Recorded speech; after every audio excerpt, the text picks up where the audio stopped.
So look, if you want to grow your wealth, your income, and increase the amount of time off, then these are the shortcuts that can help.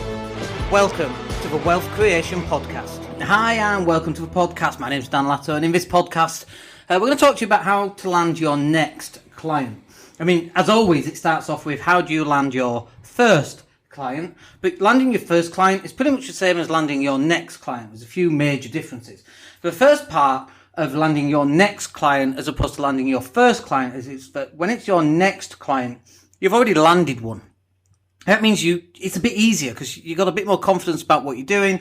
You've actually done work with that client or clients, and so you've got a bit more confidence about who you are and what your offering is and the results that actually gets.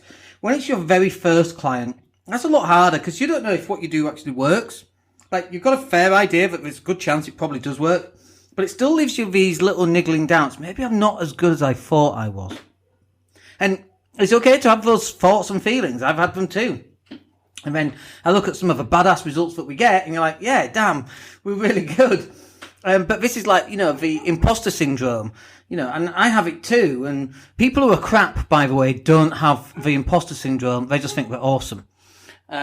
So if you're worried about that, then I wouldn't worry too much about it. In terms of, not feeling good enough and so on. But you just got to keep cracking on. So the question is, how do you get your next client? What is there a special mechanism that you're supposed to do? And, you could go really deep into all the special mechanisms, but there's only really three parts, okay? To get someone to know you exist, they've got to know, like, and trust you. That's the first bit. But if people don't know who you are, they ain't ever going to do any sort of business with you. Like, I know that sounds really obvious, but if they never see one of your adverts, if they never see any social media posts, because you don't make any, how on earth are you supposed to expect them to, buy from you? And when people go, oh, we're going to stop spending money on marketing, it doesn't work. So what are you going to do instead? And what's the next best alternative other than actually doing marketing? Are you going to not market and close clients that way? How's that working out for you? And it's just not, is it? It just doesn't work very well at all. So first we've got to know you, then we've got to like you, then we've got to trust you. That's step one. Right there, that's just step one. Step two, you've got to give them some sort of offer. What is it you're selling? And most people give an offer and say what the price is first, which is crazy. So, if I was to tell you I've got a car, it's 50 grand, do you want it? And you go, hell no, 50 grand, that's a lot for a car. Yeah, it's a Veyron Bugatti worth £1 million. Oh yeah, now you want it. That's because you just taking the price up front. So you don't want to give price up front. You want to be adding value as much as you can and demonstrating value and making sure people understand the result that they're getting when they buy whatever it is that you sell. People don't buy drills, they buy holes, right? But, unless you have some sort of drill fetish, most people don't buy drills for the sake of drills, but they buy a drill because they need the hole that the drill creates. And that's what you've got to be selling. Got to be selling the benefit of what it is. But again, if nobody knows who you are, you ain't selling anything. You could have the best drill on the planet. It makes the most cleanest hole, so easy. But if nobody knows it exists, then it's not happening. But you've got to be putting offers out there. You should be making an offer to somebody at least once a day. I don't care if it's the woman doing the checkout tills at Tesco's. Make an offer. Something. Hey, have you downloaded my free guide on how to make money this week? Do you know what I mean? I don't care what it is. You've got to be making offers. So number one is KLT, do they know, like, and trust you? Number two, you've got to be making offers. Number three, when they turn you down, you've got to chase them up. There's no question that following up is going to be the key to your success. I'll tell you a little story that I shared with a client earlier. So we were buying a house below market value, and in the end, they decided to sell the house to somebody else. And they sold it to somebody else because they kind of badmouthed us and said we're not very good and all this kind of thing. And then, their sale then fell through. So I phoned up about 3 months after they said, no, we've gone with somebody else. And I phoned up and said, just making sure it's gone through all right, making sure you're okay. Nice thing to do, I thought. Actually, it's fallen through. Oh, why didn't you phone me? And they were too embarrassed to phone me. Anyway, we closed that deal. We knocked another £5,000 off the house for dicking me around, quite frankly. It was, well, I can do, but our price has changed now because the market's changed. And we spent the money that we had that we were going to allocate for yours. Now we have to borrow that money from somewhere else, which costs us more money. So it's £5,000 less. And we closed the deal. We closed that in 30 days, that house. So the only reason we got that house, and we still own that house, by the way, it's probably worth about 210,000 now. We bought for maybe 144, something like that, 145. I think it was that we paid. So that house is going up in value. I've actually lived in that house for a period of time. It's now fully tenanted, pulls in over £1,000 a month. Actually 900 on that one. But, that's amazing, right? So the only reason that happened is because of step 3, the follow-up. Do you want to buy my stuff? No. Do you want to buy my stuff? No. Do you want to buy my stuff? Oh, for God's sake, yes. Great. That's not the best way of doing it. Do you want to buy my stuff because it's going to save you all this time? No. Do you want to buy my stuff because it's going to save you sitting in front of a computer and making content 8 hours a day for the next 3 weeks? Hell yeah. So you hit them up with a different reason why they need to be buying your stuff, not the same reason. So you got step 1, KLT. Step 2, you've got to be making offers. Step 3, you've got to be following up. Step 4, the sale begins after the sale. So you've got to manage that client, set expectations. We're lucky because with our content marketing product, our clients get a call every 2 weeks. So if there's a problem somewhere, we can spot it a mile off. If you're looking for your first sale and you don't know if a product actually works, when we first did our content marketing, we knew it worked because we did it on my own stuff, but we didn't know it would work for clients. And just this morning, I had a call with our content coordinator, and it was like, such and such, how are they doing? I'm just checking in. How are they doing? Well, they just doubled, in the last 3 months, they've doubled the number of followers they had. Oh, okay. That's not standard, by the way. That's a really good result. For this particular client, didn't start with a huge amount of followers, but we started scheduling content to go out every single day, several times a day, in fact. And so now they've got so much more traffic going to their website because it's KLT. They need to know, like, and trust you. And then, people land on a website and then they're making offers and then they're closing business. And that's how you get your next client. You've got a KLT, you've got to put an offer out to them. You've got to follow them up, and the sale begins after the sale. And if you're not doing any of this stuff, most business owners are sat there wondering where the next bit of business is going to come from without actually putting anything in place that will allow the next bit of business to come. It's crazy. It doesn't make any sense. I get it. I totally get it. You're sitting there and you're like, maybe I should do a networking event. There's no plans. It's like, maybe I should do a networking event. Maybe I should do a podcast. I don't know. It's crazy. You need 6 to 12 months planning. What are you going to do in the next 6 to 12 months? When people come out to Spain and do the War Room product, which is really cool, people come out and we plan their strategy for the next 12 months, work out what content, what's going to happen when, we work out their cash flow for the next 12 months, we get them on to cutting their costs, increasing their income, making more profit. That's what it's all about. And then they can plan better because now we've got more money to spend on more marketing and so on. This is how it works. And yet most business owners, they've got zero plan.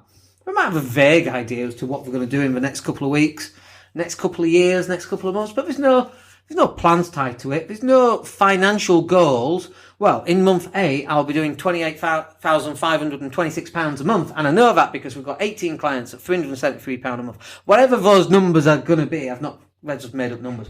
But that's where it should come from. It should be where you actually know what your numbers are going to be 12 months in advance before they even happen. Because one way or another, once you've worked out, these are going to be my numbers, you find a way to make those numbers happen. But how do you get your next client? People are worried, I don't know how to land my own client. There's no point in me working out numbers for 12 months. I can't even get a client yet. And it's like, that's because you've not worked out your numbers for the next 12 months. Yeah, but no, I'm going to do it this way. How's that working out for you? Not very well. Right. Plan your bloody numbers, get your spreadsheet, work out where you're going to be. Work out, what car do you want? I want a Ferrari. Great. How much is that? 1,500. Great. So you need 10 clients, 150 quid a month on top of everything else. Where are they coming from? Create a new product, create a coaching product, 150 quid a month. That's my Ferrari coaching. It'll cost you 10 hours a month at £150. What are you going to do there? When are you going to hit that? Can you do that in 12 months? 10 clients? One client, new client per month? In 12 months, it means you can, have your Ferrari at 1,500 quid, to rent it or whatever it is that you're going to do. It's like, you've got to start having these numbers down. And when you start having those numbers, then you can start to work backwards. And then it's like, okay, for every 1,000 people I get to my website, I close one person. Great. So let's get 5,000 people to your website. What, and close 5 people? Yeah. Oh, never occurred to me. Well, here we go. How many people do you get to your website? 500 a month. So you're closing one client every 2 months? Yeah. Great. Let's ramp up your social media. Let's ramp up your Facebook marketing. How much is a client worth? Let's say it's $500 a month. Great, $500 a month. That's £6,000 a year. How much are you spending on Facebook ads? $5 a day. Oh, that's not going to work for you, is it? You're trying to get £5,000 a year clients spending $5 a day. How's that going to work? So you've got to ramp it up. The key is content right now. If you've not got the budget because the money's not there, then it's not going to work. So you've got to ramp up the amount of content that you put out there. And then the problem comes into all you're doing is creating content. Content. You get really bored at it. 3 weeks in, you give up and you stop just before you start getting any kind of momentum at all. It takes 3 months to get momentum. 3 months. I mean, having said that, we just had a guy last weekend. Depends when you're listening to this, but he was number 1 on Amazon and he's dropped off. And so in a business section, we got him to number 2 by relaunching his book. And he sold more books that day than Grant Cardone, which is amazing. He's been with us 1 month. And that was our first kind of thing that we're doing for him. Content. We created really cool images, created really cool videos. He's going Facebook Live. We're taking the bits out of Facebook Live and creating more content out of that for him. All being driven back into his sales funnel, which starts with his book and a phone call. And that's amazing. That's exactly what should be happening. But it all starts, KLT, got to put content out there. People don't know you. You want to be landing your client. And I say to people who are doing property sourcing, you get some business cards, call yourself a property sourcer. Oh, no, I don't want to do that. I don't want anyone to know. You don't want anyone to know. How's anyone going to know about you? KLT, people need to know you, need to like you, need to trust you. Oh, no, I'm going to keep this one quiet. You're crazy. You ain't going to close any business whatsoever if you don't even make a noise. That's not how it works. So how do you land your next client? It's exactly the same as your first client, but you've got to start putting content out there. We are a content-led society. Traditional media is dying. Less and less people are watching TV. The top 4 TV channels in the UK right now: Netflix, YouTube. I don't know what the other 2 are. BBC One and ITV, I'm guessing. I don't know. Channel 4, Channel 5? I have no idea. I'm guessing they're not in it. YouTube and Netflix. The world is different, my friends. If you've not got an advert on pre-roll in your local area, if you're a butcher in Leeds 1 and you have an advert going out to anyone in Leeds 1 on pre-roll because people are watching YouTube on their TV, they're going to watch your advert by accident. On kids' TV, when mum's there, mums generally buy from butchers, I'm guessing, not dads. Sexist, probably, I don't know. I think it's real. Who's going to go, oh look, there's a Peppa Pig on YouTube, that's what we're watching, folks. And then your butcher's business comes up. Get yourself a nice leg of lamb this week. This week's special offer, 1 leg of lamb, $5.99. What go well with this is these chips and this bit of bacon. I don't know anything about butchery.